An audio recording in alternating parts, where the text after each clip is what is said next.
Welcome back, you guys. This is Richard Sachs. I'm your host on Lost Arts Radio, and we have a fun show tonight that I've been looking forward to, and we have a returning guest and a new one, both of which are going to be, I think, really great and relevant to you personally. Heather Scott, representative in the Idaho legislature, who's been on the show before.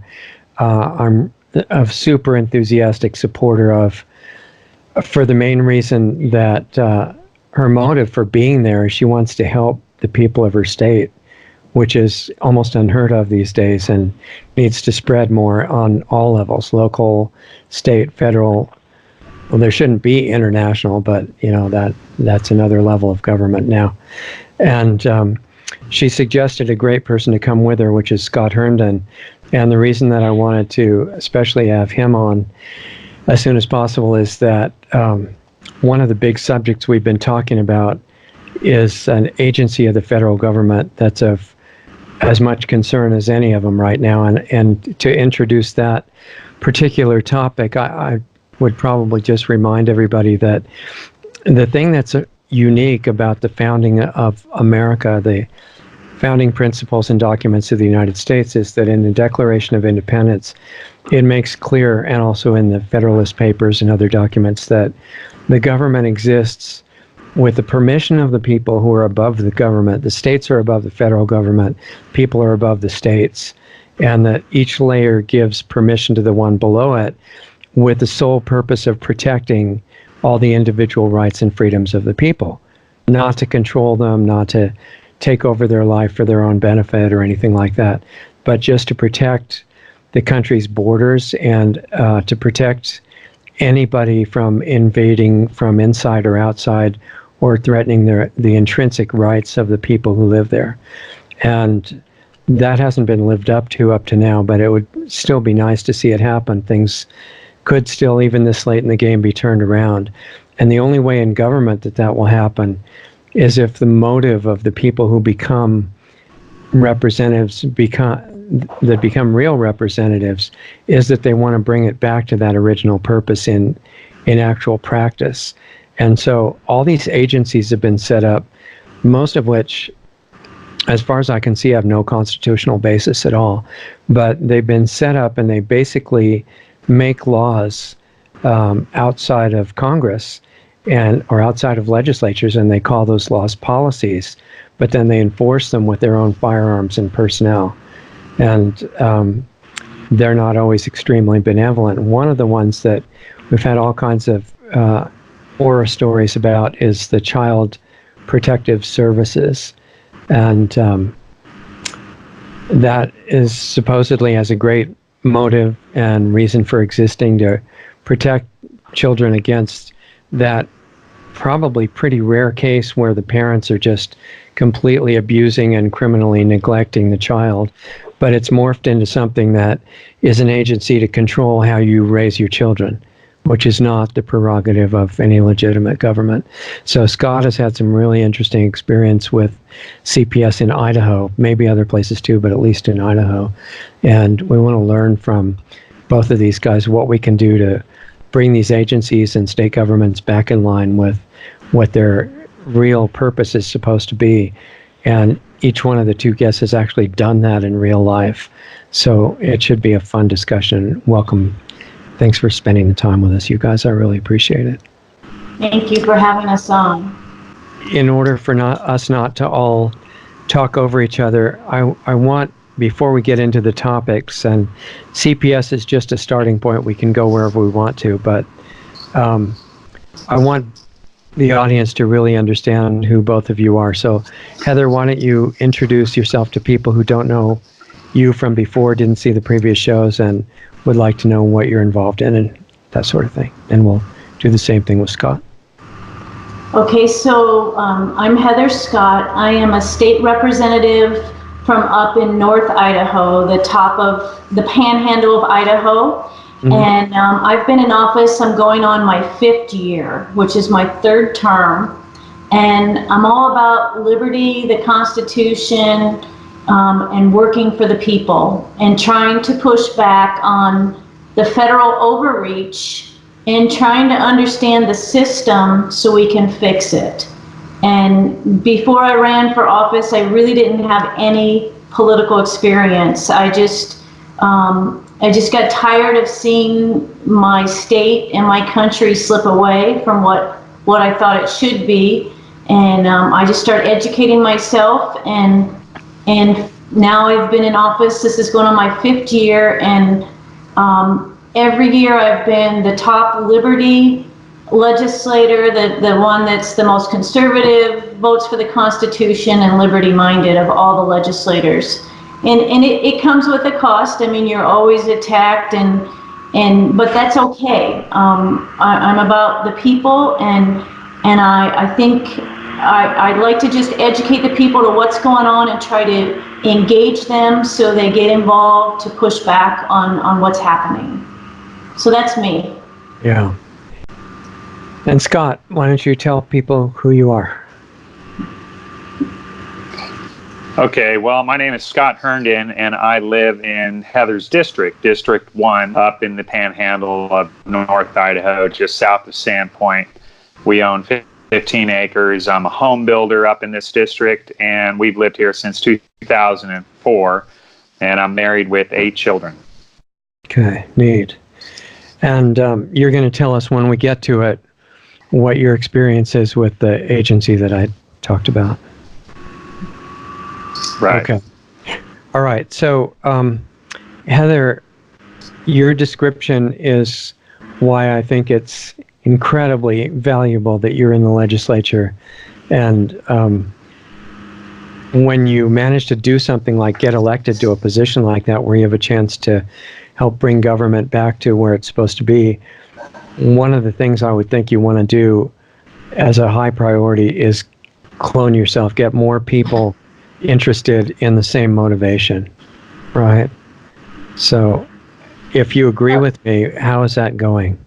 Well, so I truly believe all power's in the people, and that's kind of what gives me my drive to kind of push on, and that gives me my ideas of what to do in government.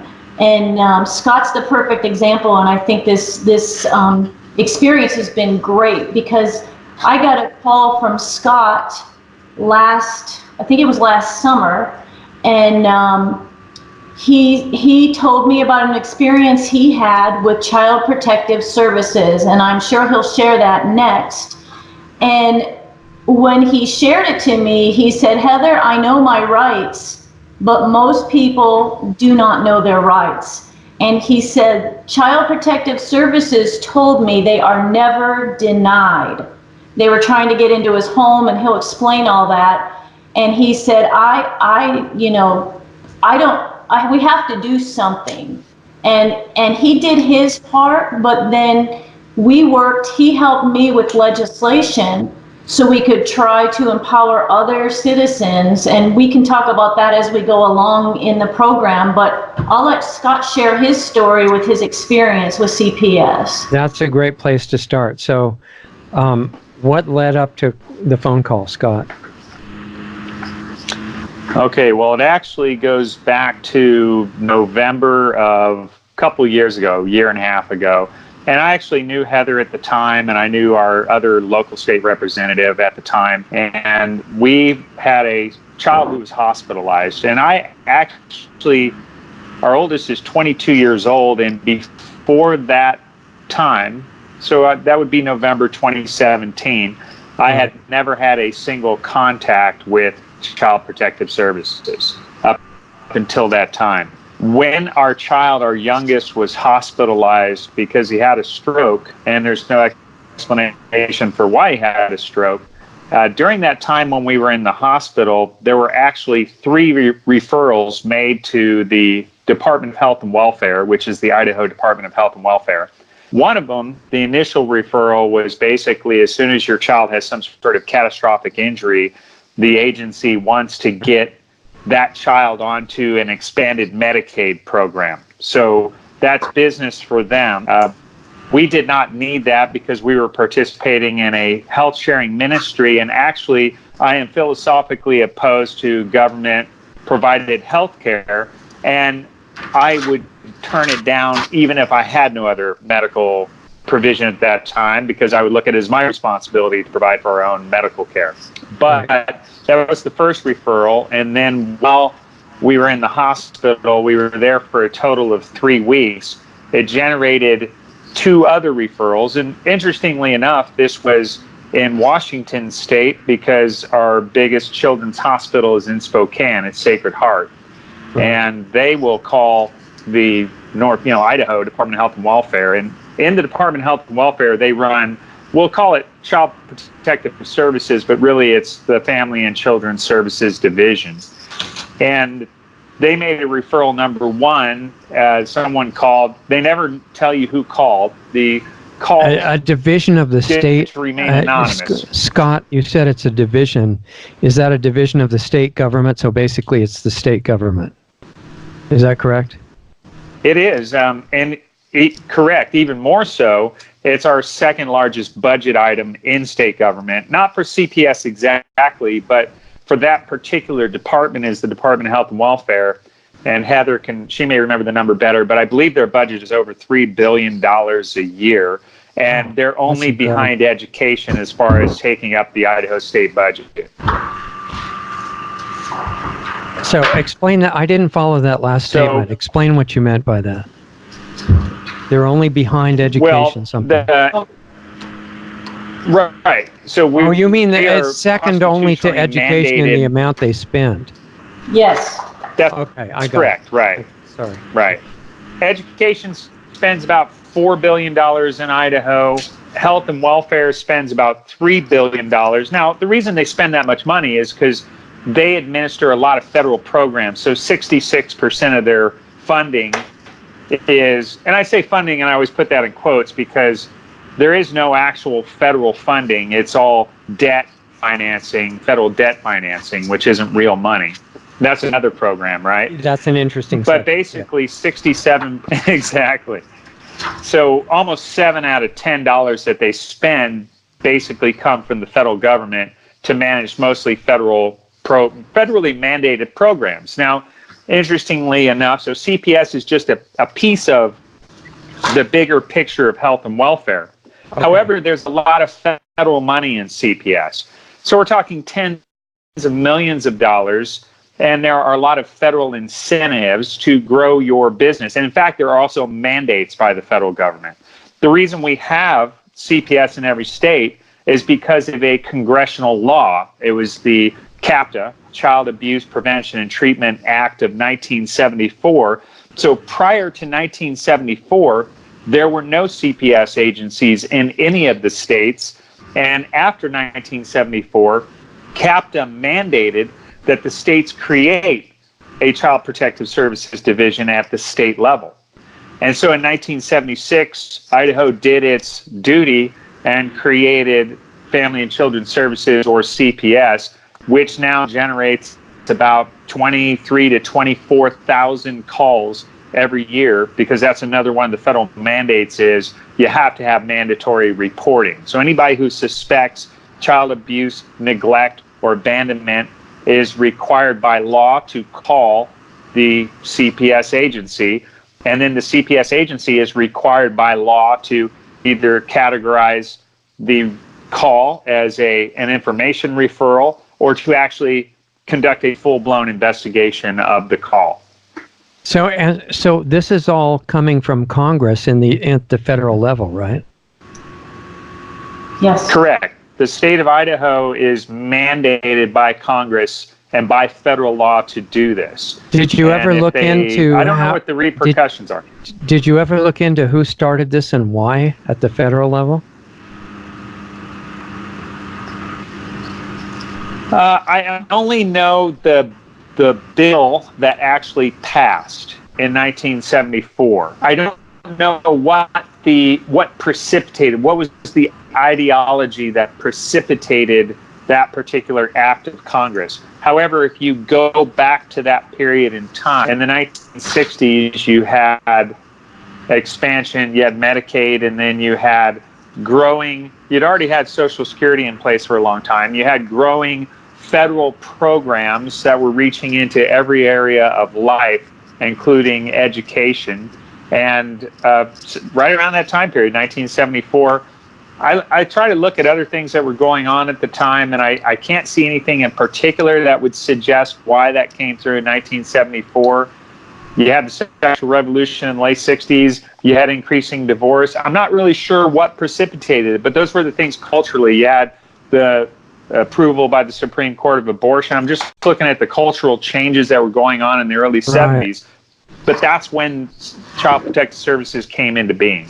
Yeah, the reason I asked you that question is just because there are two major categories of possible motives for it. One is somebody thought it would actually do some good and protect children, and the other is they intentionally did it to us, knowing what it would evolve into, and I don't know which of those two it is. And that probably doesn't matter. Guess. Yeah, I can imagine. Okay, so you did all this research in connection with when you found out the calls were made about your child in the hospital, right? Right. Well, I had to scramble, of course, because one of the first referral that was made to an actual CPS referral, we were told by the nurses at 11 o'clock at night at Sacred Heart Hospital that Idaho CPS had come by. And it was something like 11 or 11:30 at night over in Spokane, Washington. And the nurses actually told them to go away because I think our son at that time was in intensive care still. Okay. And so that was the first referral, and I'm thinking, why is CPS snooping around? I should say first that one thing I learned right away in the medical system is if you're going to take your child into the modern medical industry, then I call it the medical industrial complex, which is very useful for some things and not very useful for other things, that you have to be very careful how you navigate the system. So in our case, for example, almost right away, because it was a stroke, they recommended heparin as the first drug on day one when they told us that our son could die. And my wife said, my wife knew about heparin and she knew about strokes, and she said, there's no way I'm going to do that. And I said, you have to be careful how you say that. You can't just say that there's no way. You have to be wise, because what will happen is the society that we live in right now, parents don't actually have any control over their children if these industries do not like the decision that you make. So at the time, I asked questions. I said, if we do heparin, is it guaranteed to help our child, or could it possibly harm? And if you read the medical reports after the fact, they said that they would have gone legal if those two answers were not the way that they were. It could have harmed him, it could have actually killed him, and it wasn't guaranteed to help him. Right. But they'll just go to a judge and they'll basically take over your child, and they'll probably use CPS to do it at that point. So yeah. They will defer to the medical expertise of the system and what's called the standard of care, even if it's ridiculous. That's right. So I had a friend at the time who was already heavily involved in CPS. He actually is lead attorney for a group called Heritage Defense. And he was a personal friend of mine. And I knew that's what he did for his day job. I did not know him in that context, but that was his day job. Okay. His name is Bradley Pierce. And I called Bradley from the hospital and I said, hey, CPS has been snooping around. And by the way, this is all Heritage Defense does. He's based out of Texas. They sign up homeschooling families, basically. And if you ever run in with CPS, you can call their 1-800 number, and an attorney with Heritage Defense will call you back right away. Well, I was not a member. I just knew Bradley. So I contacted Bradley and I said, Bradley, what do you think that they're coming around for? And how do I navigate? So Bradley has a ton of experience. This is all he does every single day for families all around the country. So he can tell you exactly what questions they're going to ask, exactly what they're going to try to do, and he'll tell you exactly what your rights are and how to navigate that wisely. And that's a real key. You have to navigate with CPS wisely. I see some people, like, for example, you don't have to answer a single question CPS asks you. You never have to let them onto your property, much less in your home. However, that may not be the wisest thing to do, because then they may just go to a judge, or actually they don't even bother going to a judge. They may just take your child, and then you got to navigate through their system. So you want to exercise your rights, but you want to do so wisely. Well, CPS didn't come back to the hospital, but then we got out of the hospital right the day, actually it was the day before Thanksgiving. And this is actually when I first called Heather. And I had just gotten home, and 3 weeks in the hospital. Of course, it's an emotional, traumatic experience to begin with. Right. And it's the day before Thanksgiving at night, and I get a call from a deputy sheriff of our Bonner County Sheriff's Office. It says, "Hey, Scott, calling because there's been a referral to CPS," and he was representing CPS. And so he made the call to me, and he said, and he actually knew who I was because I used to be a jail chaplain. Mm-hmm. And it was 11 o'clock at night, by the way, because Heather will tell you there's priority 1, 2, and 3 referrals, and they have to investigate priority 1s immediately, priority 2s within 24 hours, and priority 3s within 5 days. They have to, they'll tell you they have to see the child in that time period. Wow. So it being the night before Thanksgiving, and we having just got home, I told them no, and I didn't know what the referral was for. And I think that's when I called Heather. I said, I think we have a problem with our state agent, because this was now the third time they were kind of snooping around my life where I'd never had any contact with them before. Went ahead and navigated, because I knew the deputy. I asked him, "Do you trust this social worker?" Well, it turned out she was a contract social worker, so she doesn't work for the Department of Health and Welfare. And he says she's actually one of the good ones. Like, she'll only stick to the business at hand. So I said, fine. I actually thought, well, I could meet him in town on Thursday, on Thanksgiving Day. I said, I tell you what, give me the idea have her call me tomorrow. That's what I did. And so she called, and I said, what is the referral? And they have to tell you what the referral was for. They won't tell you who referred you, but they'll tell you what it's for. And I said, go ahead and come on over. We'll let you in our living room. You can see our child, and we'll explain what the nature of our answer to the referral. And so we actually had them in the house. The deputy showed up with her, a different deputy, but also another deputy that I knew. And we basically, so this is an example of where I could have said no and not let her in the house. But I decided, as long as we stick to the question at hand of the referral, and then send her on her way, she should be happy, and that should be the end of it. So that's what we did. We basically answered a question. It was about an NG tube. Yeah. I'm going to stop you, Scott, because it's a lot of information, and I want to just point some things out along the way. So the one thing I want to point out is it's not always a health and welfare employee. They're actually contracting out these other these other subcontractors to come to your house. So that's one thing to note. And a lot of times they show up at your home with a police officer. And it almost all the time, it seems, especially in the city limits, they're showing up with a police officer. And that's just two things I wanted to note before we get into the house. And I think what I'll try to bring out here, and I know we'll get into it a little bit later, is you are not obligated to let these people in your home.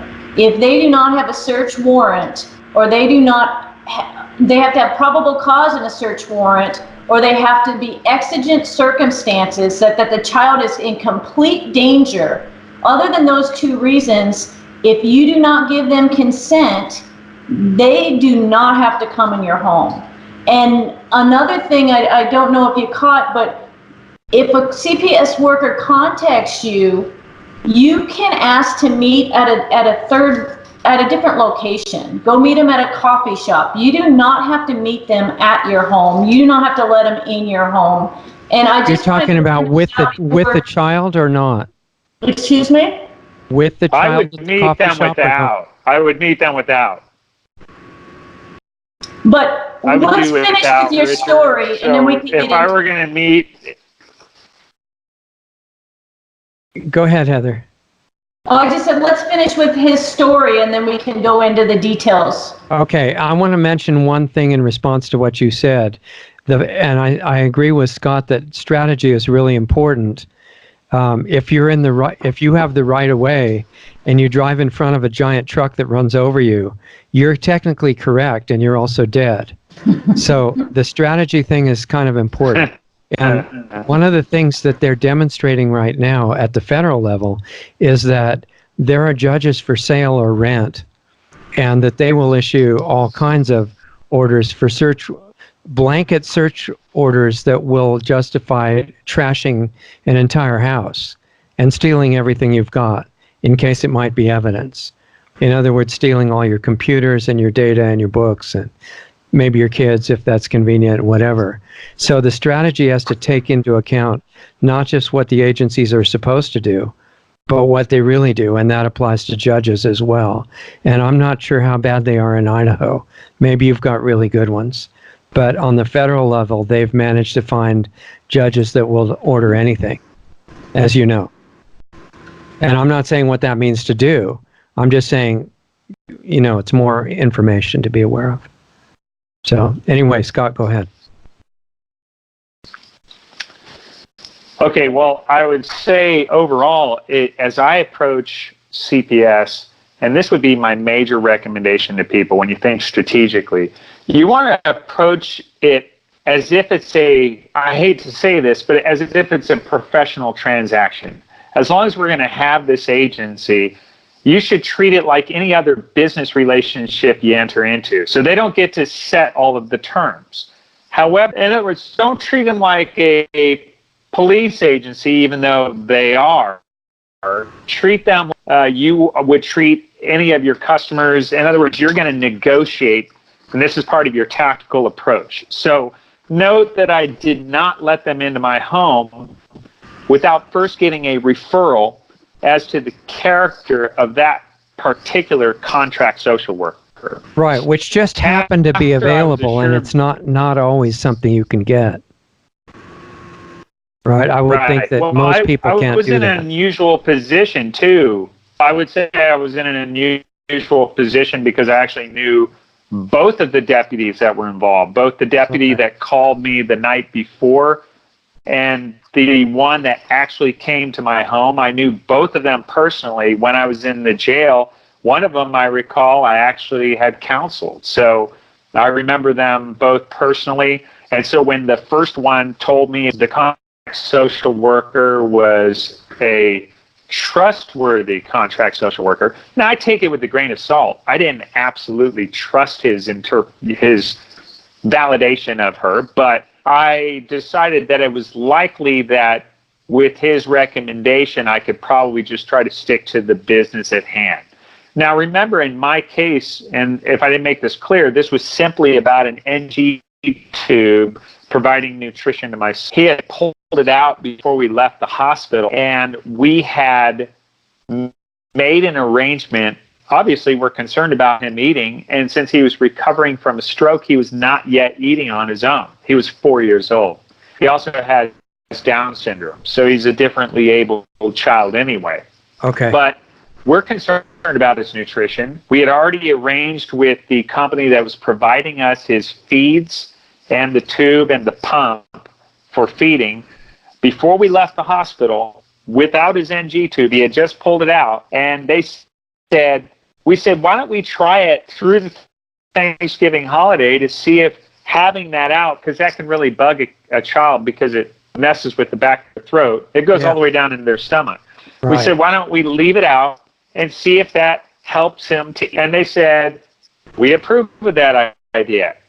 And not only that, but the hospital we left, it was a rehab hospital, and the nutritionist at the rehab hospital also approved of that idea. So we knew we were on solid ground. They told us, because they have to again, that the referral was about his nutrition. And they said that some doctor from the hospital, which we found out later because we looked at the medical records, so we saw the doctor that called, she did not know. So she had not talked to her own hospital nutritionist. Right. She had not talked to the nurse, and she hadn't talked to the independent pharmacy agency that's providing us the feeds. So she was out of, so we were confident that we could stick to the business at hand with the social worker and assure her that whoever reported to you, we don't know who it was, doesn't know what they're talking about. Well, another thing, Scott, that I would say in relation to that whole issue is what they call nutritionists now, in my experience, are highly questionable at best. And the garbage that they put through these feeding tubes is, you need a package insert on that stuff, not just the vaccine and the medicine, because it's GMO garbage. It's all kinds of stuff designed to make people as good customers of the hospital as they can be.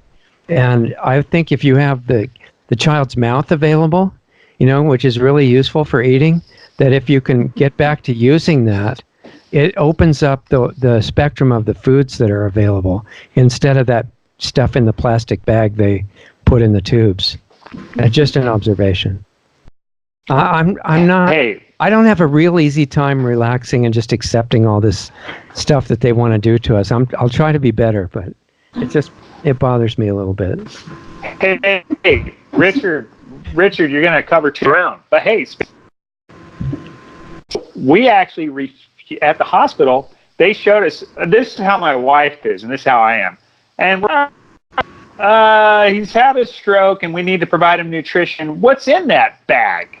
And so we actually looked at it. Really good you asked. And we said there's no, when you're recovering from a stroke, you need actual food, not chemicals provided by these chemical companies that are called food. And so just by coincidence, that happens to exist in nature.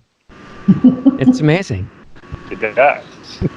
And I don't know if you noticed this, but when you use your mouth, there's this stuff in there called saliva, and that's actually part of the digestive process. That. Okay, back on topic, boys.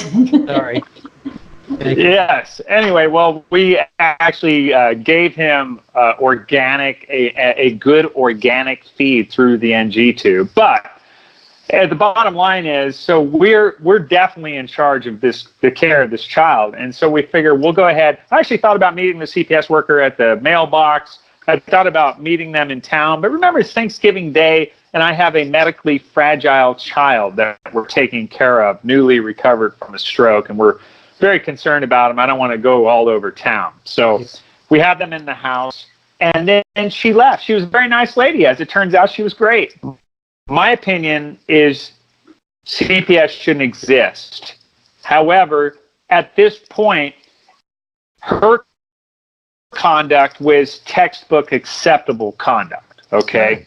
Good. She basically literally just asked about that one thing. She didn't know about the department rules that require them to, their normal social workers have to, believe it or not, for this referral for the NG2 for one child, they have to interview all 7 of the other children, and they have to interview them separate from us. And this was one of their mandatory rules that are in IDAPA, which is the Idaho Administrative Procedures Act. So this that's a state law that you have to let your kid go in a separate room and talk to this agent?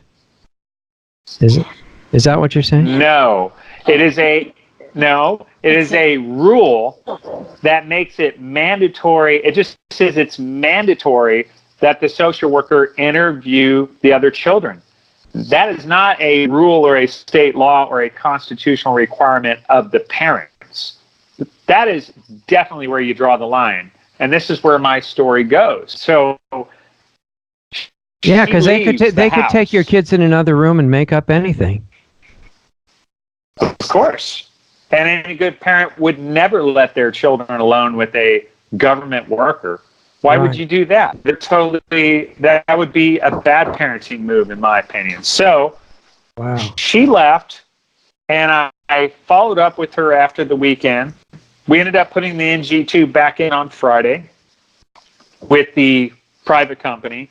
And then he eventually recovered and didn't need it anymore. But then I followed up with her on Monday after the weekend and said, what are we you going to close the case now, or what do we expect next? She said, actually, I was just a contract worker, and so the department's going to contact you, and they'll tell you what happens next. Well, the department contacted me, and they said, yes, so to close the case, interview all of your children. And that's that requirement. And I said, well, that's going to be a problem. So what I did was, at that point, I hired an attorney, a local family law attorney, who, by the way, this is another problem. Most family law attorneys have no idea how to handle CPS. Do not rely on them. Okay. In fact, the family law attorney I hired worked for a firm that I had used before for a civil rights case, but she was the typical family law attorney who thinks it's their job to cooperate with CPS. In fact, she will raise your fears. She'll say, if we don't cooperate, if we don't make your children available to them, then they're going to have a shelter care hearing and they're going to take your children. She literally said that to me. And I said, hold on. Let me explain. They're not going to do that because we're not going to let them do that. I said, you need to treat, your job is not to cooperate with CPS. Your job is part defense attorney, criminal defense attorney, and part civil rights constitutional lawyer. That's what your job is right now. So I actually had to train did she know how to be those things? I mean, sounds like you were a more competent attorney than she was. Well, I did most of the talking. So at the meeting, so what we did was they really insisted. Here's what happened. They insisted on this interview, and I said, that is not going to happen. I actually wanted to communicate through her. I found in the past, it's better to have your attorney communicate for you after it gets to a certain point. So as they're being pushy, you don't want to seem like you're affected. You have a non-emotional third party do your negotiation at that point. So I would tell her what to say. I would say, tell them there's no way they're going to see the children and make it sound. And then they said, well, let's have a meeting. And I said, and so my attorney told me, they want a meeting without the children. I said, great, let's have it at your office, my attorney's office. Yeah. They said they'd like to meet over at the department. So you see, this is all part of the negotiation, right? They want to control all of the terms.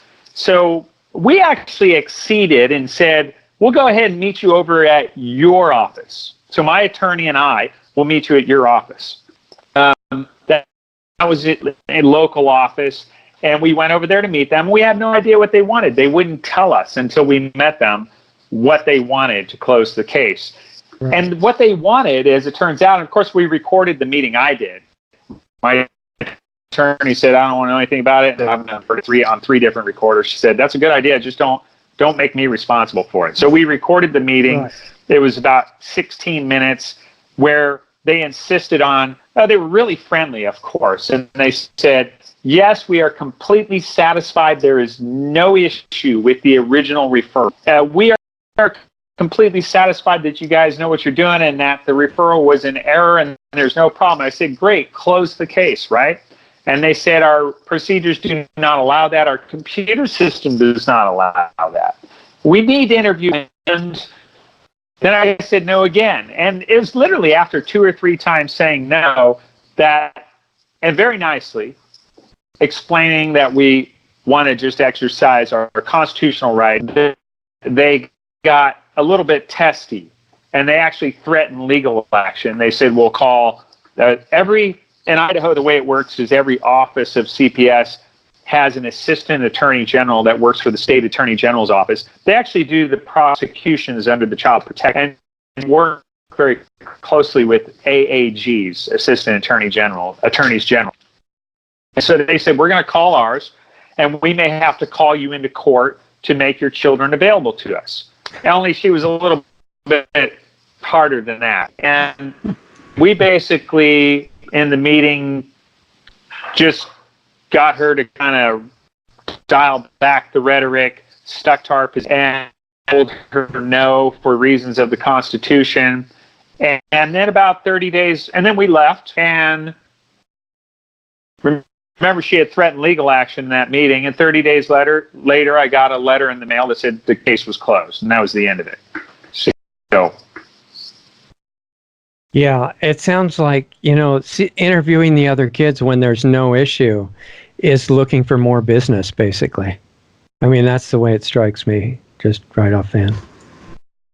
Well, and Richard, that's what we found out. So once we started down looking into legislation and that, they try to get in the home to look for other services that they, the health and welfare, can provide to the family, because that helps grow their agency. Right. And as long as you call them services, then obviously it's good. It's great. Yeah. So that's kind of Scott's story. And then one of the things they said to him is, we have never been denied to come back in and interview the kids. Is that right, Scott? she specifically said, no one ever tells us no. In other words, talking about the parent, the parents never say no. Yeah. Right. I think the reason is when you deal with a lot of government agencies, it's very intimidating. And when you deal with a government agency that has the lawful ability to take your children away, I call it lawful. I should say the legal ability. I don't think it's lawful. It's not lawful in the sense that it's constitutional. It's not lawful in the sense that God approves of the state second guessing every parent's decisions regarding their children. But they have a legal ability to this. And Richard, you touched on this earlier. The way CPS works is they work with a multidisciplinary team. This is all set up. This is one of the requirements of the Child Abuse Prevention and Treatment Act. So they work, the way Idaho has set it up is complying with the federal act. They have prosecutors, police, and social workers on the team. They all work together. And so the reason that no one ever tells them no, any of the parents, is because there is a great fear around this agency. And this is very similar. What happens in a child protective case, the risk is very similar to civil asset forfeiture. Where your assets before due process, before your day in court. You have to prove that they weren't justified, in other words, after the fact. Right. Okay. Right.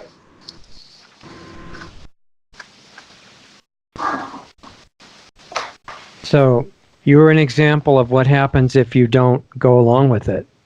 And if she was telling the truth, it means they're really not used to that. Everybody just cooperates with the intimidation. Absolutely. And that's why Scott and I start working on some legislation. And it was a very simple piece of legislation that would basically, when that CPS worker came to your door, they would have to give you a sheet of paper that told you what your rights were. Basically, that you had the right to remain silent, you had the right to get an attorney, there was 4 major rights that, you don't have to let them in your home, and, they can't question your minor children without a warrant. And in that process of that legislation and working on that with Scott, what we found out up north here is there is a ton of case law, and this surprised me, and I think it surprised you too, Scott. There is a ton of case law that basically stands with the parents, the rights of the parents and the rights of the children. And so what we find is our health and welfare department and our CPS workers and social workers are violating people's constitutional rights that have been upheld in court case after court case because these parents do not know their rights. Right. So the CPS type agency just assumes that they'll be able to set their own policies whether they're constitutional or not, because nobody has time and doesn't know how to do the research. Does that sound correct? Yeah, and I would say that this is another big problem, is that let's say that you had some idea of what your rights were. Let's say that you knew, for example, that you do not have to let CPS into your home. By the way, this is a big problem. We have 10,159 visits to homes last year just in the state of Idaho. That's a lot of visits. We did a calculation that that's at least 4% of Idaho households with children. So there's a lot of contacts between this agency and parents. And here's the thing, if the subject is your child, parents will get emotional and CPS will use that against you. So if you were to angrily refuse entry to your home, let's say, that's not going to go very well for you. They're probably going to use that as justification to go ahead and seize your children. And yeah, because they have an unstable, angry parent. 1,000. Exactly. So 1,374 children were taken by CPS last year in the state of Idaho. But the majority of these parents that have CPS referrals, and by the way, even of those 1,374, there wasn't necessarily a crime committed. So we're operating in an area of law where we're not talking about criminal behavior. We're just talking about they don't like the way that you're raising your children. It's a lot like civil asset forfeiture, like you said. Right.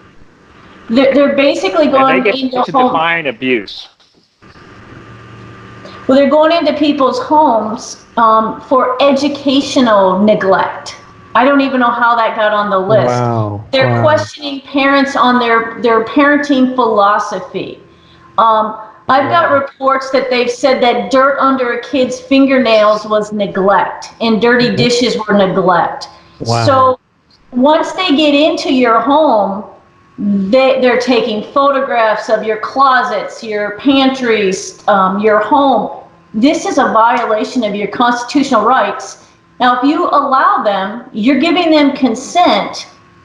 You lose your rights. You lose your rights to say no. Now, when you say it's a violation of your constitutional rights, let's clarify whether you're talking about federal or state constitution. Go ahead, Scott. Because, the reason I say that is because, in that case, Scott, the reason I mention that is because the federal constitution has certain limits, and the state constitutions in general are in a way more comprehensive and relevant to local activity. And very few people know the federal constitution, and almost nobody knows their state constitution. So I think that if you're in a state and you're wondering about your rights there, the federal constitution is supposed to be followed in areas that it takes precedence in, but those are supposedly only in the enumerated powers. Everything else is supposed to be the states or no government. I mean, I'm not saying that's what happens, but in theory, that's how it's supposed to be. Well, you have to understand the way that the courts have interpreted the Bill of Rights, which are the first 10 amendments to the Constitution. By the 14th Amendment, the First Amendment, for example, it talks about freedom of speech, but it says that the Congress shall pass no law. The Congress is not a state legislature. So theoretically, you could look at the First Amendment and you could say very clearly, the First Amendment of the United States Constitution only applies to the federal government. It does not apply to state governments. And so therefore, you would need to have a state constitutional provision that protects your freedom of speech, for example. However, the 14th Amendment, which was passed around the Civil War era, basically the way the courts interpret the 14th Amendment is that all of the first 10 amendments apply to the states. And so that's how it gets interpreted in the courts. That may not be correct, but that's how it gets interpreted. Yeah, that's what happens. The rights that actually apply to CPS investigations, your state constitution may and by the way, this is also why in your state constitution, for example, in Idaho, you have the Second Amendment, which we all know is your right to keep and bear arms in the federal constitution. Yet we also have Article 1, Section 11 of the Idaho Constitution about your right to keep and bear arms. Why does it need to be in both places? It's because the original concept was that the Bill of Rights in the federal constitution applied to the federal government, and then you had to have a state constitutional provision for the same basic right as it applies to the state government. However, the rights that we're talking about in CPS investigations actually deal with search and seizure. So you may have state constitutional articles and sections that apply to search and seizure, and the reason it has to do with search and seizure is because anytime a government officer, any officer of the government, any government worker, anytime they detain you, even for questioning, that is considered a seizure of your body, of your person, for questioning. Anytime they enter your home, that is a search. Anytime they want to investigate your person, like actually look around your person to look for an object or identify, for example, on a child, a bruise, that is a search. And so if your state government doesn't have something in their constitution, then the federal constitution will be applied. So it's basically Fourth Amendment is the primary amendment of the federal constitution that applies to all CPS investigation. Any action you have with law enforcement or prosecutor, CPS, or any government official as it relates to child protective services or abuse, neglect, abandonment is going to have strict Fourth Amendment scrutiny applied. So when you're looking at the federal Fourth Amendment, if I'm remembering right, there's some kind of wording in there that prohibits unreasonable search and seizure. And if I'm not mistaken about that, if that wording is used, then it's obviously a question, who decides what's reasonable? Case law. And that is an excellent, yeah, that's an excellent point. It's an excellent point that you're right. The Fourth Amendment does not say that you are free from search and seizure. It says that we the citizens are free from unreasonable search and seizure. And then because we have 200 plus years of case law, we get to decide, we have to look at all this case law, and that's what courts do. They decide what is reasonable and what is. This is the tricky line. The courts say that the states have a compelling interest in some subjects. So when a police officer, Heather and I looked at another bill this session. She ran a fish and game bill related to search, and that has to do with what's reasonable for a fish and game law enforcement officer. And the state's compelling interest will be that the state owns the wildlife. So you don't possess as many rights when it comes to fish and game violations as you do, as it turns out. The courts say that parents in the Ninth Circuit and all the other circuits, the Ninth Circuit being what I would call leftist circuit, generally speaking, is very strong on the rights of parents. And there really is no conflict among all the other federal circuit courts on this question. Basically, the Ninth Circuit says that the state possesses no power over parents when it comes to CPS investigations. They have no rights, and the Ninth would have you get a search warrant for anything you want to do related to CPS investigation, and unless the parent gives you consent. So if that is the case, then it all comes down to whether search warrants will be granted unreasonably or not, right? Like those search warrants they've been granting in the searches for the Trump associates. They just trash their office and steal everything, and they give a warrant to do that. What's the history, if you know, of how they issue warrants for CPS when a parent resists?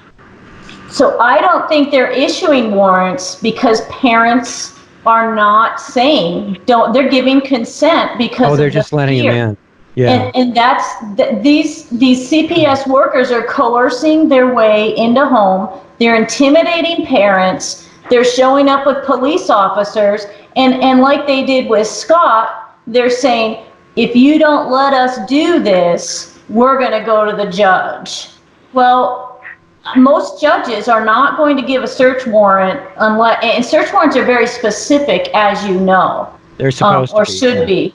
Should be. So go ahead if you have to add to that, Scott.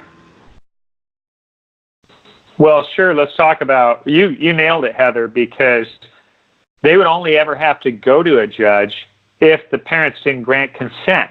And we were told while we were running our bill, HB 170, they always grant consent. So literally CPS in Idaho never gets search warrants. They said we don't even have the ability to. By the way, that's not legally true. And if they don't have one, they have to develop one if parents tell them no. But the reality is they probably use law enforcement or the prosecutor's office to get the warrants that they need, but they never need a warrant because everybody's granting consent. Once you grant consent, you're basically saying, I do not want to exercise my rights. You can go ahead and have your way with me. Right.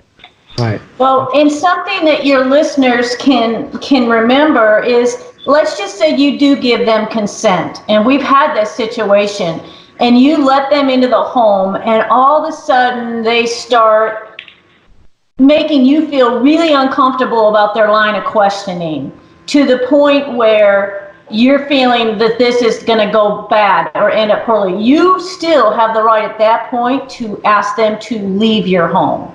You do not, just because you left them in doesn't mean you cannot say, time to leave. If you want any more information, you're going to need a warrant or some other exigent circumstances. Yeah. And so if they don't leave at that point, basically they're trespassing, I guess, right? Probably, yes. Okay. Okay. And this is just Heather's not... right. If at any time... Go ahead. Yeah, if at any time, you're right, Heather, if at any time you tell the government, so let's say you got pulled over at a roadside stop and you granted consent, at any time you remove your consent, consent is removed. And the government officer would need to have probable cause at a roadside stop, and a home investigation, a CPS investigation, they're going to need both probable cause and exigent circumstances, both of those. Otherwise, if they continue doing what they're doing after you remove your consent, they are violating the Constitution.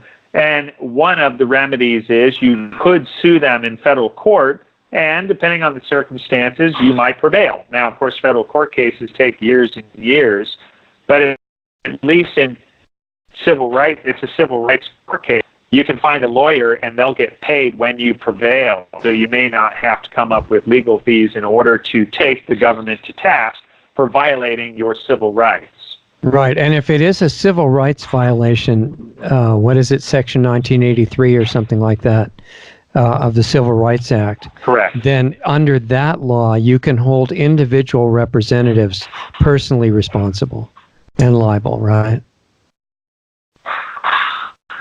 That is correct, though most of our state statutes try to protect, and Heather, you can add to this, but they try to protect the individual government worker and grant that government worker immunity because they were just doing their job. But the reality is that immunity does not always hold up, and so you may be successful suing the individual police officer or the individual CPS worker. Well, and I just wanted to add that we're not, with this right, it's not just CPS worker, it's any government worker that comes to your home. I know they do these backflow meters in the cities, and these people come and force themselves into the homes. You do not have to allow a government worker into your home or on your property for that. I don't understand what you're saying about what kind of meter is that you're talking it's about? some kind of a backflow meter that they put in city water, I guess. I don't know, I'm not in the city, but it stops the sewage from going up through your sink or something. And so they have to come on your property to inspect whether it's working or not? Something like that? Yes. The inspections, they require a yearly inspection in cities. And okay. Interesting. So I guess the message of all this is that the issue with CPS is just one example, like you just said, of interaction with any government agency that says you just have to do whatever it is we tell you. Right? And most people would assume that must be right. I mean, how could they not be telling the truth? They're just there to serve us. Well, interestingly enough, one of the main court cases that we used for the bill that Heather ran was Camera versus Municipal Court. And what that case was about a building inspector who was literally in San Francisco, was coming by to check compliance with building codes, and the homeowner told him no. And the building inspector, and the homeowner told him, you're going to need a search warrant to get in my house. And this goes back to 1967. It's the 1967 United States Supreme Court case. Well, the Supreme Court said, yeah, the building inspector would need a warrant, and it's a particularized warrant. That's what we were talking about earlier. It's called a particularized. You have to state in the warrant what it is you're there to search, and you're narrowly confined to search only that thing. So that answered the question for me. I've got this neighbor a couple doors over, and he says, no tax assessors. There's a sign on his fence, no tax assessors. So in Bonner County, they want to come by every now and then and see if you've completed a building and whatnot. You can put a sign out there, and that means you have removed consent for them to enter upon your property. And if they were to enter upon your property, they're trespassing. Unless they have a warrant to show up, then they cannot come on your property. You have taken away consent. So this brings up some really interesting issues, because that's a major activity, assessing everybody's property every year or two, right? And that means there's all this activity going on that's completely illegal, unless there's implied consent. And I guess if you don't specifically say that you don't give it, maybe in commercial law or something, you can say that, well, there's no, we put out a notice in the newspaper 7 years ago and that we're going to inspect everybody's property and you didn't object. So that means you consented or something like that, right? I'll read him. So why don't I read you the actual judge's words? It said the standards of the U.S. Constitution's Fourth Amendment protections regarding search and seizure apply to all government officials, regardless of their duties. And then the Los Angeles Police versus Gates, it says nowhere is the protective force of the Fourth Amendment more powerful than it is when the sanctity of the home is involved. Therefore, we have been adamant in our demand that absent exigent circumstances, a warrant will be required before a person's home is invaded by authorities.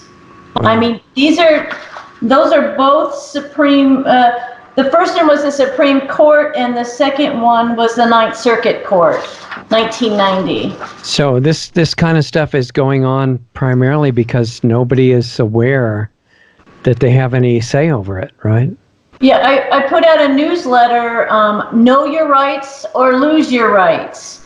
And that's exactly, if we don't know our rights and we don't exercise them, we will lose them.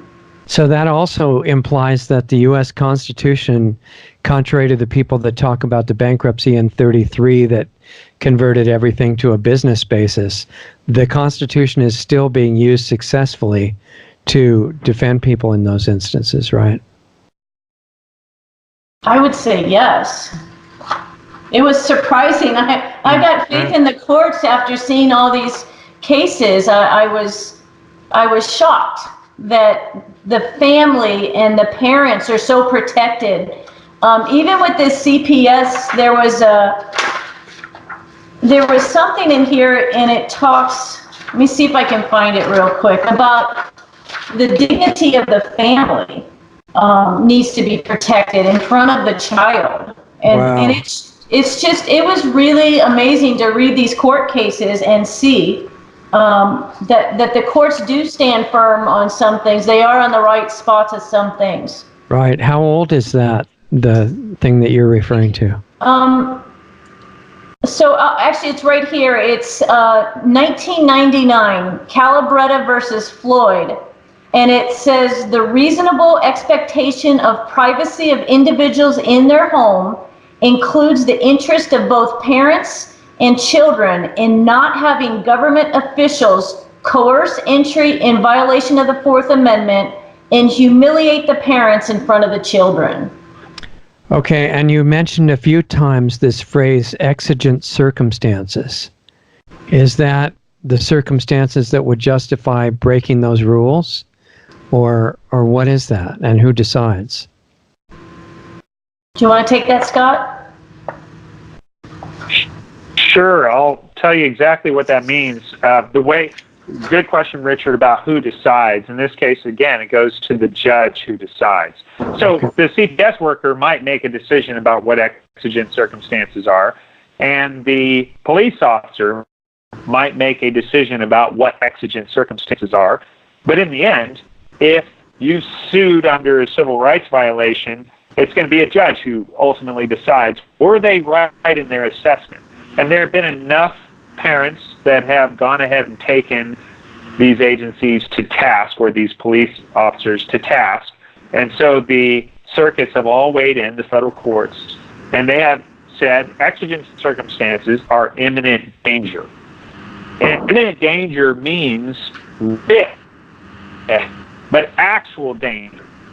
And so the way it gets interpreted in the Ninth Circuit, which covers most of the western United States, including Idaho and Arizona, way that gets interpreted is if in the time that it takes the police officer or the CPS worker, if in the time it takes them to go to the judge and get the warrant, the child will be physically harmed in that time period, that's the only time they're going to be able to do anything. Otherwise, they'd need to go get a warrant. So, in other words, let's say it takes them 20 minutes to get a warrant. They'd probably get it on the way there by making a phone call, by the way. Well, do you think they could get a warrant under most circumstances? Look at all the examples of CPS taking people's kids, and I think Heather said that there were 1,374 kids taken last year in Idaho. How many of those, if the parents hadn't gone along with it, would they have been given warrants? And how many were just unjustified? I mean, just even wild guesses. That would be interesting. Well, I'll tell you that the Ninth Circuit has said if you're going to take a child, you better have a warrant. So if in Idaho, let's say of those 1,374, there were no orders of the court to take those children and they were taken, then the Ninth Circuit's going to say that you blew it and you violated the Constitution. The Ninth has said you have to have a judge's order to take a child out of a home, period. Now, the problem is they probably don't do that in Idaho because nobody ever challenges them on that. And so my guess is we know, for example, Heather knows a case in Coeur d'Alene where it was right around the time I was having trouble with CPS. It was right around Thanksgiving when that lady who had the tooth and had her child removed around an immunization question. And there was no warrant when they took that child into custody. And I would say that that is probably the more common situation. And what the Ninth really is saying is we want a judge to review the facts. Now, here's the problem. We probably have judges out there, but then we also probably have a lot of judges who are just going to go ahead and essentially rubber stamp what the CPS worker or the prosecutor or the police think is best. And they figure we'll adjudicate it in court later. But one of the really big deals is that when you take a child from their family, it causes damage. You are actually precipitating harm where there probably was no harm before. Because most CPS investigations, there is no abuse, neglect, or abandonment. Most of them, and nationally 83%, are ultimately found to be unsubstantiated. But when even by having the government show up at your door and question the children and question the parents' competence, you are causing harm. Right. And so the Ninth has listened to law reviews and books written on the subject that, especially when you take a child from their home, believe it or not, the psychological evidence is even if there's minor abuse, it is better for the child to remain with their minorly abusive parents than to be taken by the state and placed into foster care. That actually causes more harm to the child than any abuse the parents are ever going to precipitate on that child. There are a lot of stories about foster care where the kids are heavily drugged and, physically damaged, and some of them die. So it is pretty serious. I totally agree. I guess the main issue this brings up is that people are not aware that they have any choice when the government tells them to do something. So, Heather, in your experience, what other areas besides taking away kids would this same principle apply to from what you've seen? Things that you're trying to make better in the state. I mean, CPS seizures are for a lot of different reasons. Sometimes it's because the parents don't want to do the vaccine. Sometimes it's because they don't want to do chemotherapy. Sometimes it's because CPS thinks that there's dirty dishes or whatever.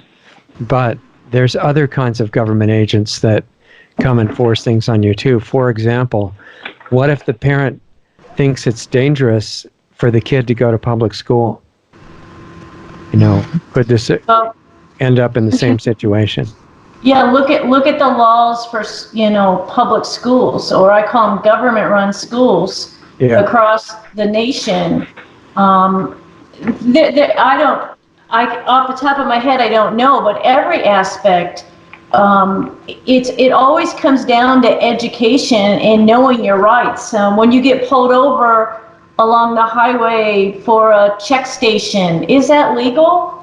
If you get pulled over during hunting season but you're not hunting, do you have to answer questions? Those are all things that, unless we educate citizens, vaccinations, school testing with this Common Core data collection on the kids. Right. If parents don't know, and I've dealt with this morning, parents don't know they can opt out of these tests that are collecting data on their children. They're being told by the teachers they cannot opt out, but they actually can. So, I mean, it takes some work, and that's why we felt like this issue was such a big issue. Scott has put a lot of time, and I've helped a bit, but with this new website we put out to educate parents on their rights. It's IdahoCPS.org. And what it is, it's a place where parents can go to understand those rights. It all comes down to education. Richard, you get my newsletter, so I sent out a parental issue to let parents know, hey, if you know anyone with a kid, maybe share this information. Here are their rights.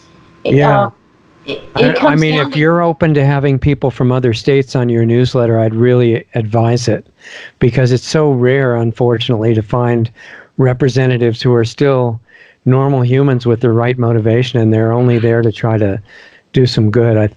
That's just spectacular these days, unfortunately. So most of the things you're talking about for the education, like at IdahoCPS.org, are not only for people who live in Idaho, right? Wouldn't most of it apply to everybody? And see, we're hoping to expand that to vaccination issues and dealing with hospitals and vaccination issues or medical issues and schools and opting in and out of these sex ed programs or. Well, what about the programs in elementary school now that are really spreading, that they have private meetings with kids as young as 4 or 5 to explain to them that their parents probably didn't tell them, but they might be the wrong sex. And they're doing this all over the Western world right now. Well, and they're actually taking the kids without parental consent and doing hormone therapy on them. Yeah, exactly. If not surgery. I mean, it's pretty serious. It's very serious. And it's like with the CPS thing that we've talked about, the agency just announces that this is required. And everybody thinks, well, then we must have to do it. I mean, some of these agents from the agencies have guns, and they can do whatever they want according to their own policy to enforce what their policy is. We just had a bill this year to get bulletproof vests and guns for the Attorney General's office, for a division of the Attorney General's office. Yeah. It's happening in states like Idaho even. Yeah, exactly. And it seems like the change happens mostly focused on the big metropolitan city areas first, and then it spreads into the rural places just generally. I don't know why that is, but it seems like there can be a fairly old-fashioned rural mentality that there's still some rights in existence, but in the big cities, it seems to start. I have no idea why. But yeah, what about in California? What if they had a similar bill as SB 277 in Idaho, which I'm sure there's a lot of people that would like to have that happen, and there's a lot of money behind it. I mean, there's probably some of the same principles involved. And I think the reason they say invading your body with a medical treatment that you don't want is because of exigent circumstances. If you don't do it, you're a health menace to the whole society, which means they have to suspend the Constitution. Well, Richard, see right there.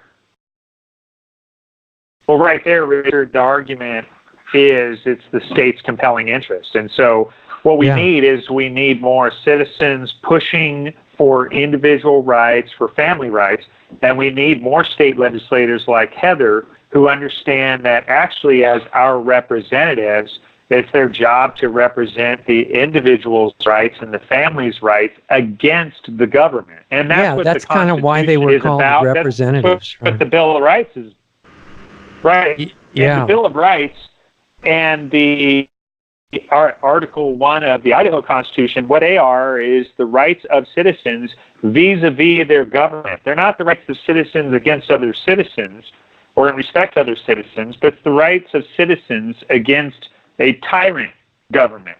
And so what we want from our representatives is we want them to go down to their state capitals and not to serve the interests of the governor and the executive branch agencies, but to actually stand in the gap and interpose themselves between the will of the governor and the state agencies and the rights of the citizens. And that's really what the legislature should be doing. It's the citizens' legislature. And it's not just vaccines. I mean, kids have been taken from the parents because they don't want to do chemotherapy. And it's like there's this doctrine, I think, in the law called parens patriae, which means that, well, the real parent is the state. The physical biological parents are just kind of leasing the kid, and there are conditions, and they have to be what the state considers good parents to maintain their rights. Well, and that can be changed by legislation. Idaho has put a lot of parental rights code into our state law, and I guess if I could share anything with your listeners, it is not that hard to change government, but it does take a little of your energy.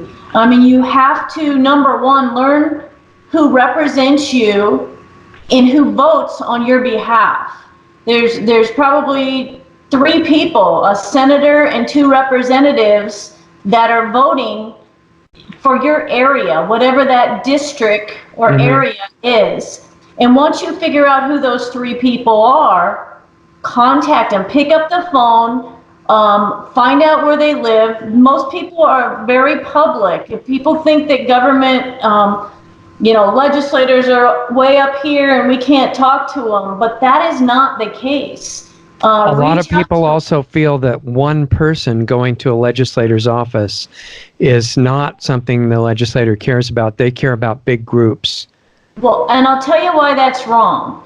Because when you take the time to build a relationship with that legislator, when that legislator gets a call from you at 11 o'clock at night because CPS is coming to your house, like I did from Scott, right. I know Scott because he's built a relationship with me. So I pick up the phone. I pursue his issues because I've got some connection there. if you don't spend the time connecting with your representatives or senator, I can guarantee you the lobbyists are spending their time connecting with them. Right. And the bureaucrats are spending their time connecting with them.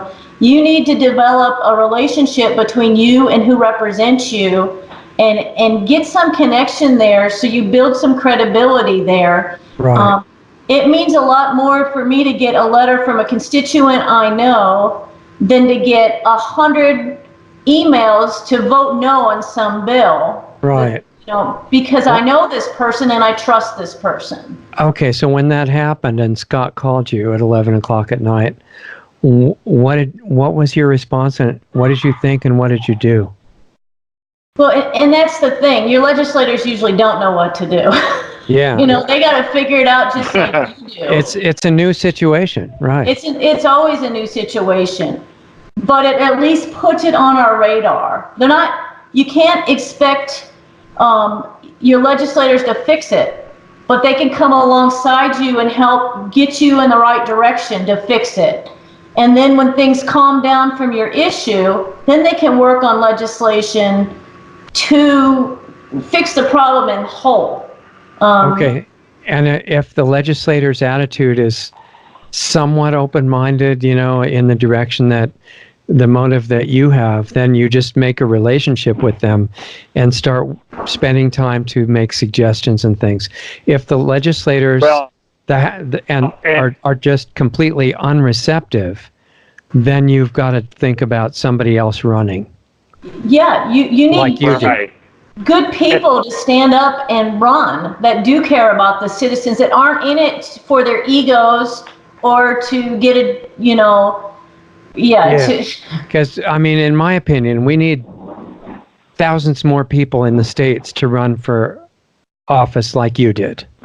So, people. Yeah, so maybe it would be useful for you to say, from before you did that, what did it take for you to do it? People also think it's way too expensive and everything to do. Well, I always say if God wants you to do something, He's going to provide you the resources, whatever you need to get there, and He will provide if that's His will for you, and if that's where you're feeling called to go, it will happen. And that could be in a number of different capacities, right? Because you've got state legislators, state senators, members of school boards, water districts, county supervisors, city council members. It's all government. Yeah, most of the people in those offices that I've seen. Go ahead, Scott, I'm sorry.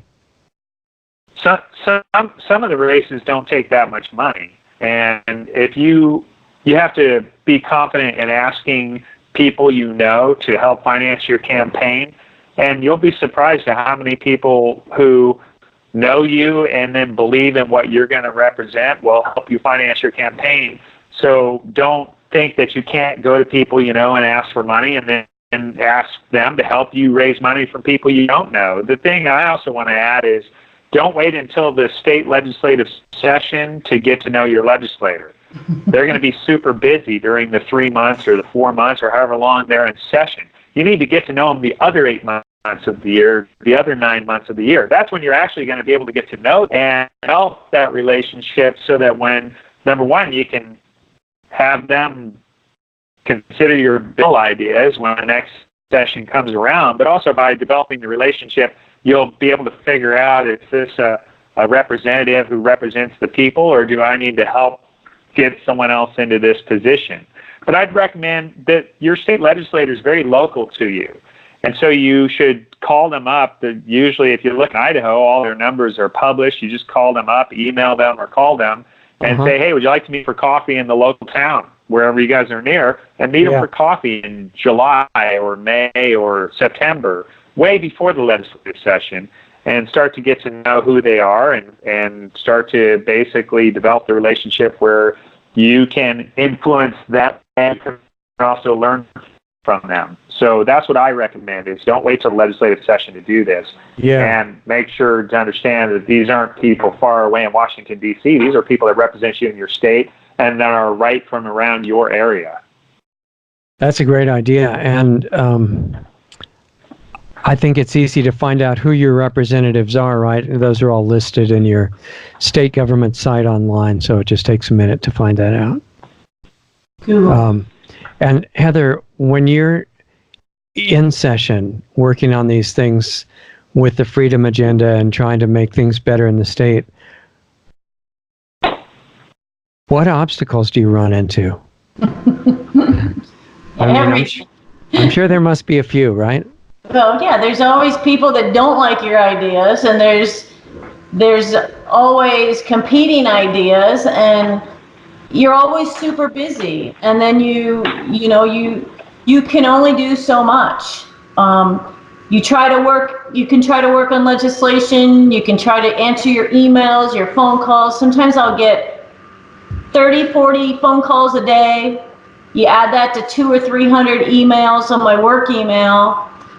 Try to talk to your spouse at night. I mean, and most of these legislators, they're flying. I'm 8 hours away from my home, so I have to rent an apartment. You got to do laundry, and there's a lot of challenges, but you just do the best you can do.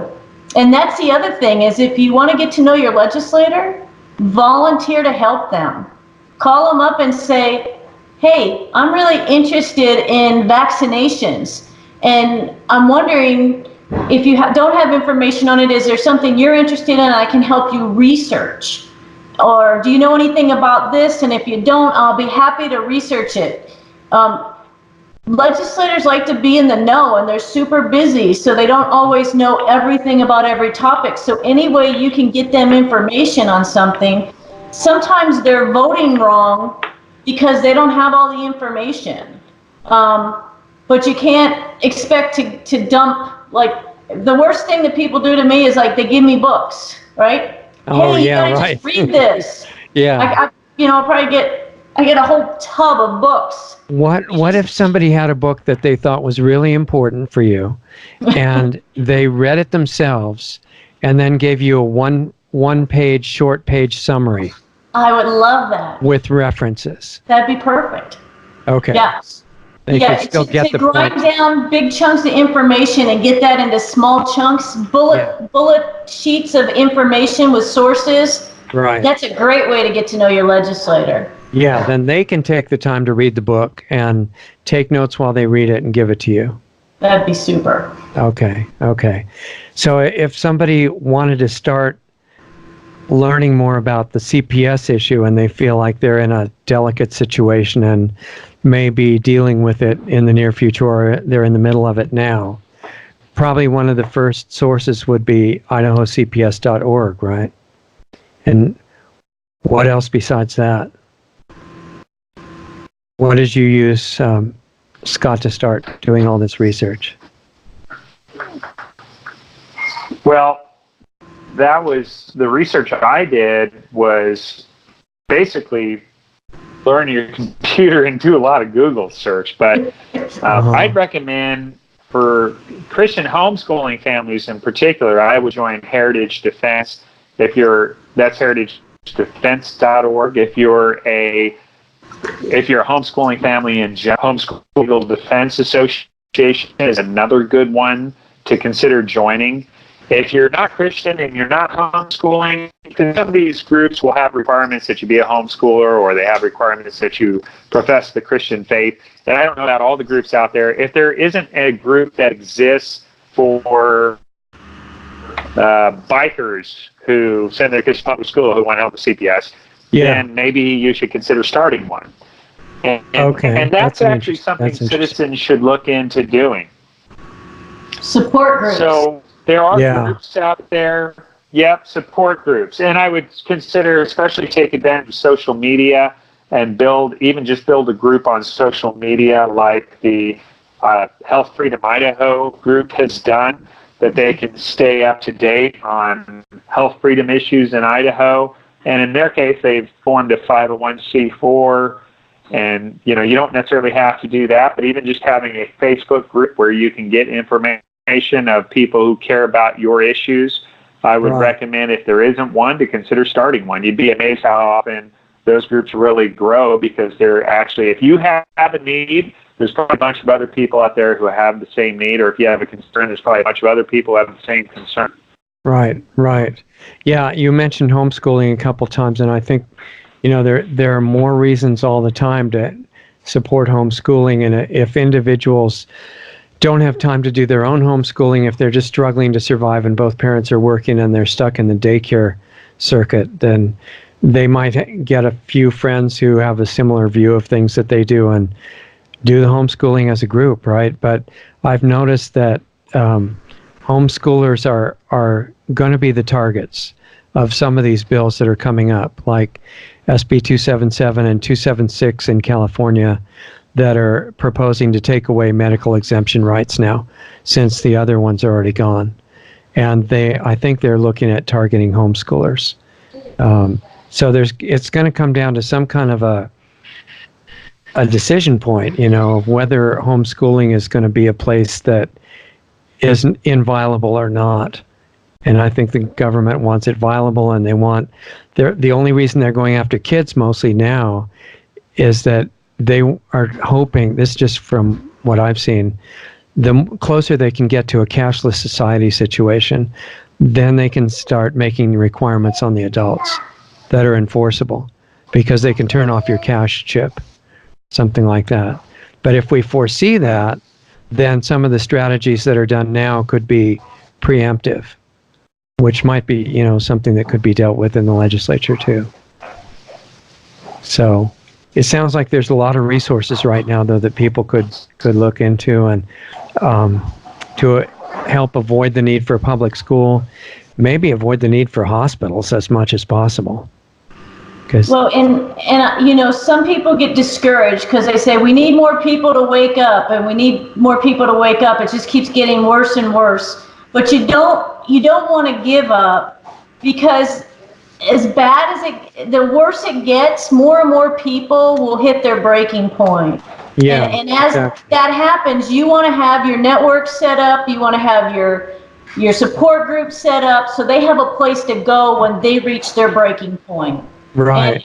And it doesn't take a majority of people to stop bad government. It just takes a committed minority that are vigilant and do not compromise and hold the line. Yeah. Yeah. And if, besides the people who are telling you they need all these other people to wake up, if they say, well, then I should wake up, because that's going to affect everybody else, right? Start a chain reaction that way. So if we had to just put into a short, message of what to remember from this whole discussion for parents and just people in general wondering how to change the trajectory of the interaction between government and citizens in a better direction, let's leave people with something like that. Scott, do you want to say what a bottom line might be that you would tell people who are feeling pretty disempowered right now? Sure. I would say the bottom line is you actually have no power if you completely just give over to whatever government wants you to do. And I would say question everything. I really get disappointed. I've done some ministry at schools, at high schools. Back when I was a high schooler back in the 80s, I literally was just a rebel. If an authority told me to do something, I would immediately question whether that was a good thing to do, and I would probably resist. And we need more people like that to question what the government's telling you to do on every subject. Basically, examine every subject in your life and what the conventional wisdom says and what the government says, and then figure out if that's really the best course of action. It's hard to do because we've all been indoctrinated at some level, especially the latest generations in the public indoctrination centers called our government schools. But you really need to rethink how you approach everything, and then you need to find like-minded people, and then you need to get involved in the governmental process at the most local level. And if you do that, you will find that you can, the more knowledge you get, and the more involved you get, and the more like-minded people you find, you can actually affect change. And you won't be helpless anymore. Right. When you have no knowledge and when you don't question anything, that's when you're the most helpless. And that's when it's only a matter of time when the government comes and takes everything from you. So resist that. Show yourself to be a person that wants individual liberty, that wants a free society. Surround yourself with like-minded people, learn from them, and grow in your knowledge so you can educate others and get involved. And like I say, get involved at the most local level first, up to your state level. I don't do much in the way of national politics because I think that's a hopeless cause. It's distance zone. You can do everything local and you can do everything at state level. And if you do that, you will get empowered and you will begin to have an influence and you will realize that you can control, the fear doesn't have to be there, and you can actually begin to control what's going to happen in the state. And the more people that do that, we don't have to lose this state or your state to leftist interests or big government interests. And people can kind of stay up to date with what you're developing if they go to idahocps.org, right? Right. Okay. So Heather, as a friendly person inside the government structure, you know, your last point was that there's no point in being pessimistic. There's a lot that can be done. Want to say any words of encouragement to kind of summarize everything here? Well, I mean, I always go back to all that evil needs is for good men to do nothing. Right, exactly. And we need more good people in government. It would make government better, and not, you know, everyone just needs to do something, and not everyone needs to do the same thing. Everybody doesn't need to run for office. Maybe you're just the quiet type. Maybe you're the type that goes to the library and hides all the gender identity books, you know, or checks them all out so nobody else can. You know, just do something to help the cause. Know your rights or lose them. You have to learn your rights. I don't even know all my rights. You know, if you get pulled over and, you know, what if a government official demands you do something? Do you have to do it? Right. So learn your rights, and remember, ultimately our hope is in God alone. Right. The world is fallen. It's always going to be a struggle, but we just need to do what we're called to do, push back on evil, do something, and eventually it'll get better. Well, and an example of what you said, what happens if a government agent tells you to do something and you know it's a bad thing to do. A big example of that on the show we just had with Misty and her other people there was the government is telling you with 5G, which is a weaponized frequency system that's been well proven to damage not just humans but other life forms, they actually made it kind of a law in the Telecommunications Act that you can't object on the basis of health damage. It's illegal. So that's an example of what you're talking about. What are people's rights? And there are theories that different groups are bringing up to try to stop it. This $1 billion rollout of this system that's going to harm people. But there's got to be some basic principle that they can't make a law that you just have to submit to being harmed. But they is we. We are the government. And that's what we have to remember. If we don't like our representation, we fix it. We change it. We get what we allow. And if we allow bad people to be elected, they're going to continue to give us bad, you know, garbage in, garbage out. It will take people to say, I can do a better job than that person. They're going to allow 5G and I'm not. So new people have to run that are better, is what you're saying. We need more good people, yeah. And yeah, we really do. I'll add one more thing. Don't assume that just because your current representative or your current county commissioner or your current city council member holds a particular position that you do not have the ability to influence and change their position. They may have bad data. They may have bad information. They may have the wrong people talking to them. So don't ever underestimate. I always say I've had literally people on a number of subjects over the years tell me, there's no way I'm going to change your mind, so we'll just agree to disagree. Never agree to disagree with anybody. We always should be working to change other people's minds, especially our government officials, because we do have an influence on people. If you can express your ideas and you can arm yourself with knowledge, make an attempt to change their minds, because they may just not have the information they need to make the right decision. That's a great point. So you don't always have to just be helpless till the next election. Well, and I have seen that firsthand by a constituent in my district that Scott knows personally, who has influenced legislators by ideas for bills and ways to vote, and the reasons that would be a bad vote to vote one way or another. And I've seen that actually take place where a legislator that was leaning one direction turned 180 because of a constituent's briefly bulleted facts on why it was a bad move. And this is a single constituent. This is a single constituent. So it can be done. You got to remember, legislators don't know everything about every topic. And we get hit. I mean, I have to vote on healthcare and transportation and prisons and vaccinations and Medicaid, everything.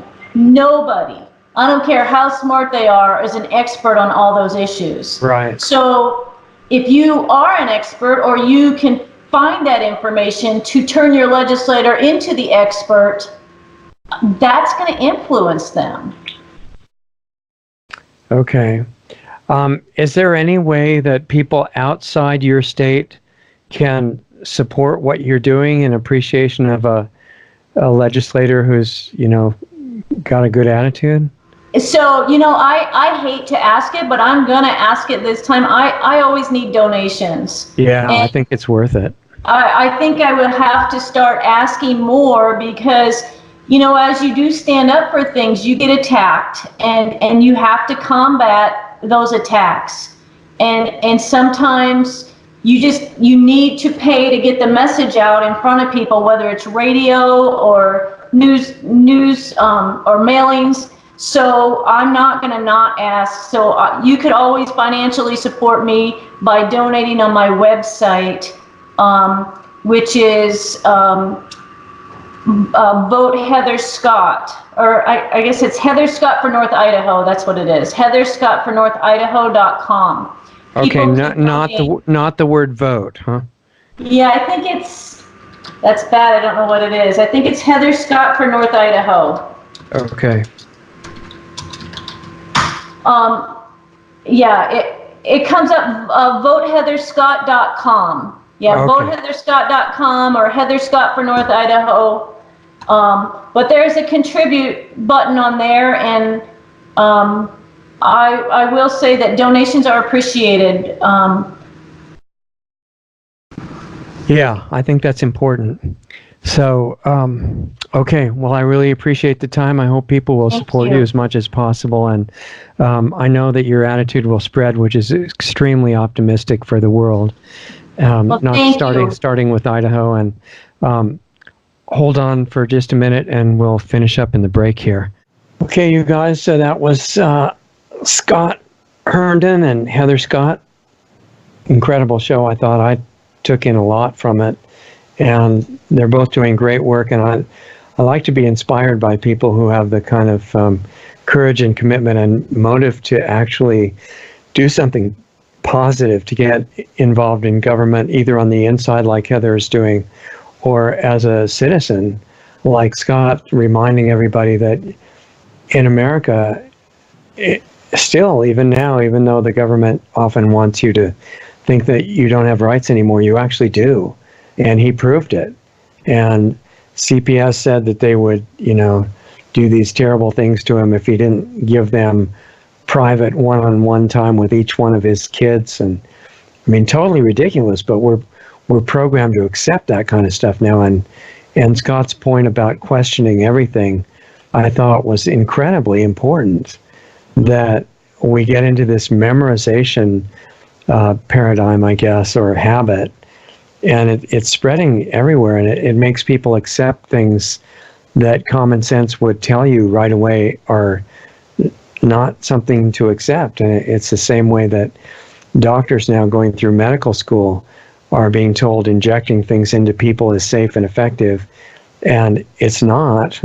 And they're just told over and over and over and over again, like a mantra that you memorize in a new religion, that you're bad if you question it, and that's science. That's not science. That's the opposite of real science. And that applies not just to people in medical school, but everybody, all the time. You know, the idea of real science is just common sense. It's observing what's going on around you and in your life and in yourself and in other people around you, and just looking for patterns and relationships to help you understand how things work, and then testing it out, saying, well, if this is how it works, then this should help things, and you try that and it does or it doesn't. And that kind of process of trial and error, getting closer to things that work, is real science. It's not using 8-syllable words all the time and, you know, making believe you know things that you just memorize. That's not science at all. So Scott Herndon telling us to question everything is really important. And it doesn't mean argue with everything. It means question it in yourself. And you don't have to reform everybody and get everybody else to agree with you. That's totally different kind of approach. It's working on yourself. Look at what you believe that is just based on what you memorized, and, you know, find out everything for yourself, because you really can do that.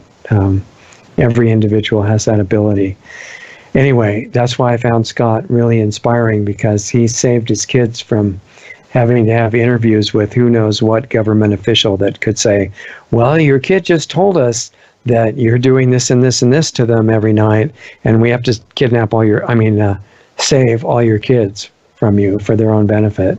And he stopped that because he said, wait a minute, what if I don't have to agree with that? And he found out he didn't. And that's real research, not just memorizing what's in a book. Anyway, I was very grateful to meet both of these people, and I just feel like, you know, inspiration and encouragement are worth a lot. So I want to find more people like Heather in government. Mainly what defines them is not all the brilliant things they do, although that's part of it, but it's the motive. It's why are you there? Why are you really there? Not why you say you're there. And the reason Heather's really there is to try to do some good. That's incredible. And if we got lots of people like that into government, it would change the country, and then by example the rest of the world, or whatever country you happen to be in.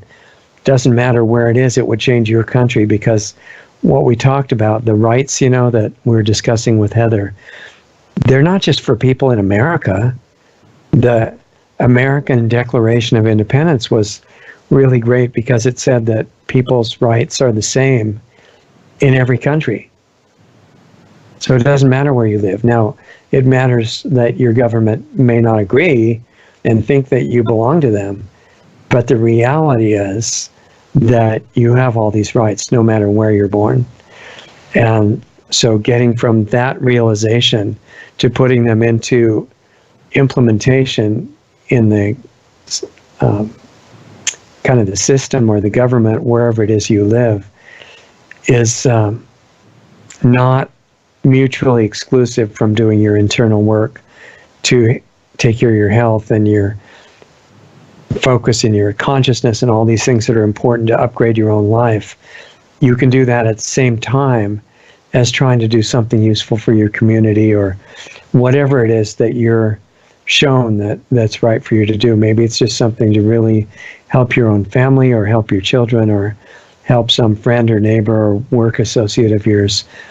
That's the outer side. And then the success of that and the power of that depends on, are you really doing the work inside yourself to not, just be lost in thinking that you've got it all together, but looking for where you don't have it all together, whether it's, some really destructive eating pattern or some pattern of really putting other people down in your interactions with them. That's first, working on yourself, and then the reflection of that adds incredible power in a positive way to all your interactions. So that's what I was getting out of our talk with Heather and Scott tonight. Anyway, I hope you also got something out of it. And like I was telling both of them, if you get interested in doing the deeper internal work that we can't really talk about in complete detail on the public platforms, because censorship is getting more intense and we're just treading a fine line in what we talk about on the show, but we can talk completely openly on a private platform. And that's for people that are really ready to go beyond observation and start working on themselves on a deep level and get their health back and change defects in consciousness that are holding them back without them knowing it. That's at planetaryhealingclub.com. And we're live there every week, interactive. You're welcome. You'd really be an honored participant there and a guest. So check it out if you want to do the work. Otherwise, we'll keep putting out the free videos during the week. And remember the news show in the afternoon on Sunday. And club meets right after that. Planetary Healing Club does. And that's on Saturday. I don't know if I said Sunday by mistake. That's every Saturday. And on Sunday, we have the guest show like this one. And we'll keep those as inspiring and relevant as possible. Any comments you want to make during the week, participate in the Lost Arts Radio Facebook group or email me, richard@lostartsradio.com. And donate if you want to help keep us on the air at lostartsradio.com. We'd really appreciate that if you can. Not if you're struggling, but if you've got some funds and you want to do that, that would be great. And otherwise, I guess that's about it for tonight's show. And we'll really look forward to seeing you next time. Have a good week. See you then.